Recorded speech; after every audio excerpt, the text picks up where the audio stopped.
Hello दोस्तों, आज की इस कक्षा में आप सभी का स्वागत है। दोस्तों, आज की हमारी इस कक्षा में हम अध्याय 7 प्रत्यावर्ती धारा का 7वां और अंतिम भाग समझेंगे, जिसमें आज हम जानेंगे ट्रांसफार्मर को। तो आइए शुरू करते हैं हमारा आज का ये वीडियो। दोस्तों, हमने इस अध्याय की शुरुआत में कहा था कि दिष्ट धाराओं का अधिक दूरी तक वितरण संभव नहीं हो पाता। ऐसा करने के लिए हमें प्रत्यावर्ती धारा की आवश्यकता होती है। इसके अतिरिक्त ऐसे ही अनेक उद्देश्यों के लिए एसी वोल्टता को एक मान से दूसरे अधिक मान या कम मान में परिवर्तित करना आवश्यक हो जाता है, और यह कार्य अन्योन्य प्रेरण के सिद्धांत पर आधारित एक युक्ति के द्वारा किया जाता है, जिसे ट्रांसफार्मर कहते हैं।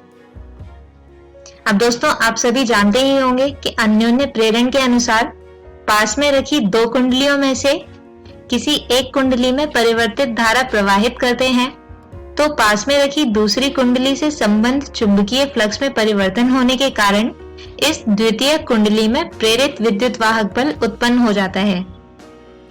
ठीक इसी प्रकार ट्रांसफार्मर में भी दो कुंडलियां होती हैं जो एक दूसरे से विद्युत रुद्ध होती हैं।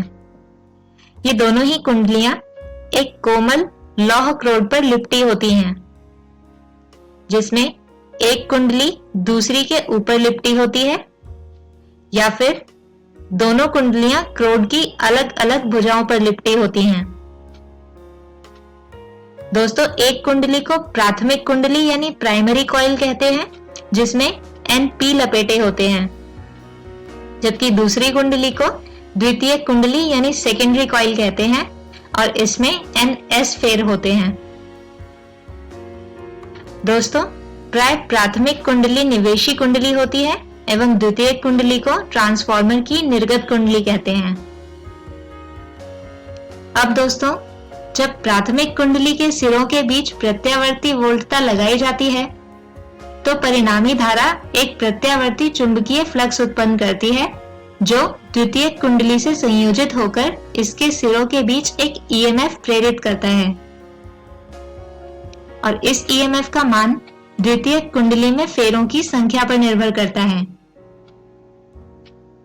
दोस्तों, यहां हम मान लेते हैं कि प्राथमिक कुंडली का प्रतिरोध नगण्य है और क्रोड का संपूर्ण फ्लक्स प्राथमिक एवं द्वितीयक दोनों कुंडलियों से गुजरता है।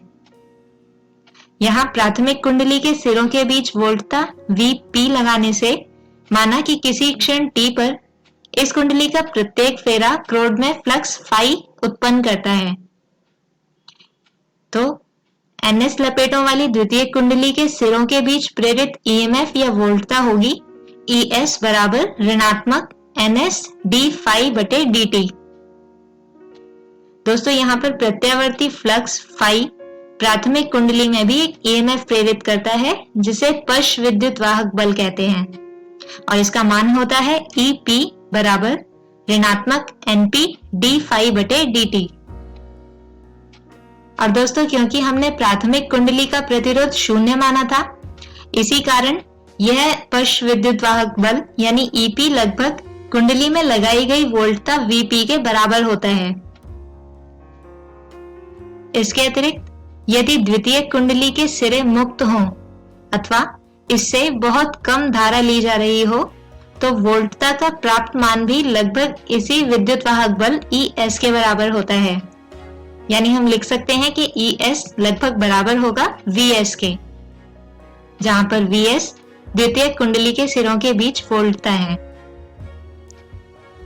तो दोस्तों, यहाँ पे इन दोनों समीकरणों से हम लिख सकते हैं कि VS बराबर होगा ऋणात्मक NS d phi बटे dt के, जबकि Vp बराबर होगा ऋणात्मक NP d phi बटे dt के।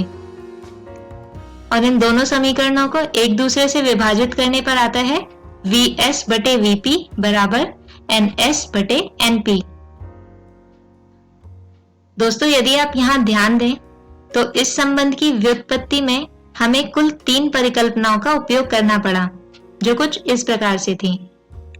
पहली, प्राथमिक कुंडली का प्रतिरोध एवं इसमें प्रवाहित होने वाली धारा कम है।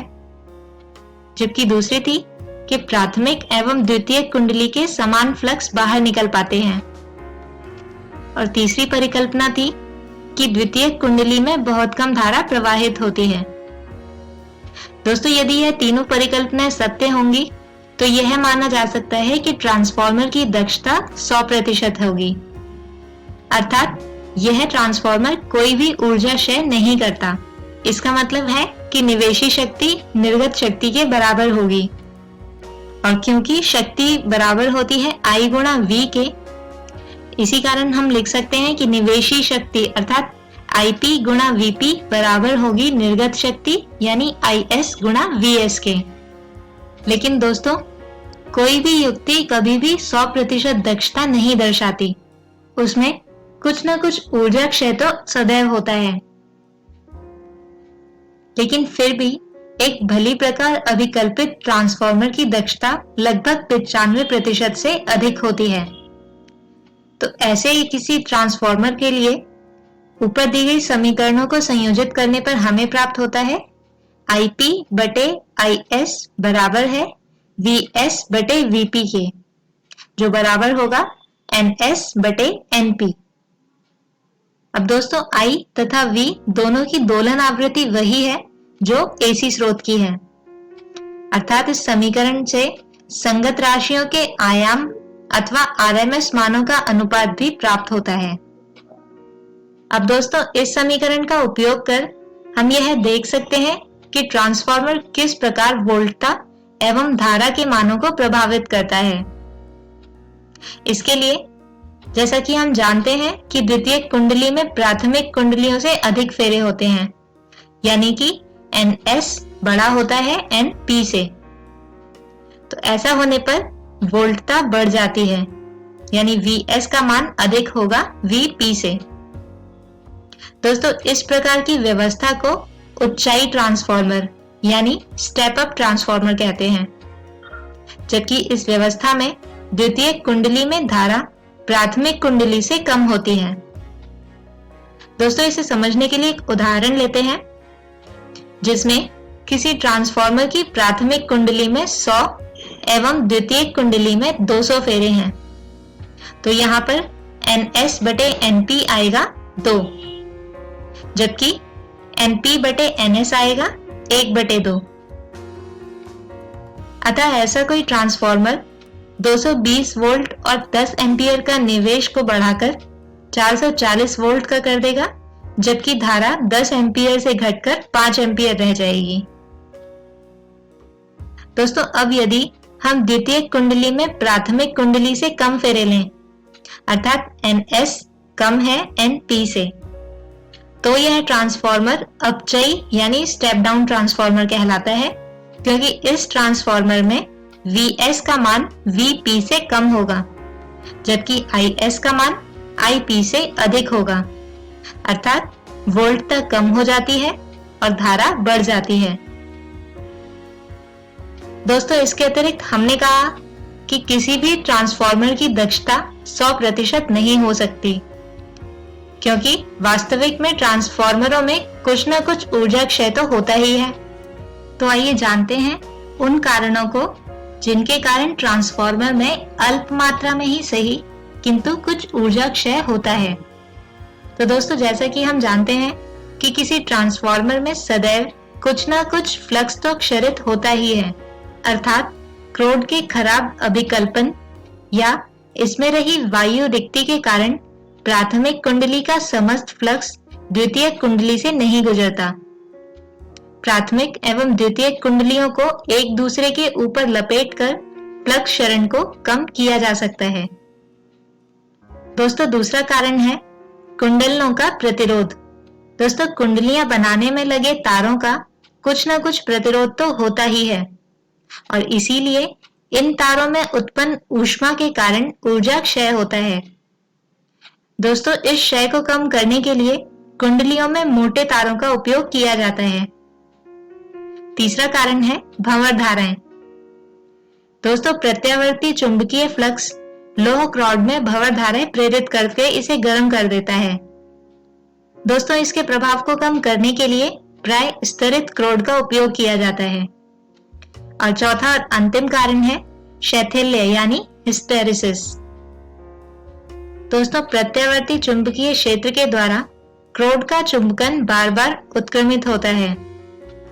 इस प्रक्रिया में व्यय होने वाली ऊर्जा क्रोड में ऊष्मा के रूप में प्रकट होती है।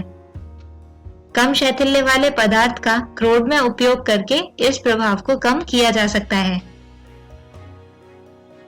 दोस्तों, विद्युत ऊर्जा का लंबी दूरियों तक बड़े पैमाने पर संप्रेषण एवं वितरण करने के लिए ट्रांसफार्मरों का उपयोग किया जाता है। जनित्र की निर्गत वोल्टता को उच्चायित किया जाता है जिससे कि धारा कम हो जाए और जूल ऊष्मन कम से कम हो सके। इसके बाद इन्हें लंबी दूरी के उपभोक्ता के समीप स्थित क्षेत्रीय उप स्टेशन तक संप्रेषित किया जाता है। वहां वोल्टता को अपचयित किया जाता है। इसके बाद वितरण उप स्टेशनों एवं खंभों पर फिर से अपचयित करके 240 वोल्ट की शक्ति आपूर्ति हमारे घरों को पहुंचाई जाती है। तो दोस्तों, इसी के साथ हम खत्म करते हैं हमारा आज का ये वीडियो। आज के हमारे इस वीडियो में हमने समझा ट्रांसफार्मर का कार्य सिद्धांत, इसकी संरचना और इसका कार्यचालन। अगले वीडियो में हम शुरू करेंगे एक नया अध्याय 8 वैद्युत चुंबकीय तरंगें। तब तक के लिए गुड बाय।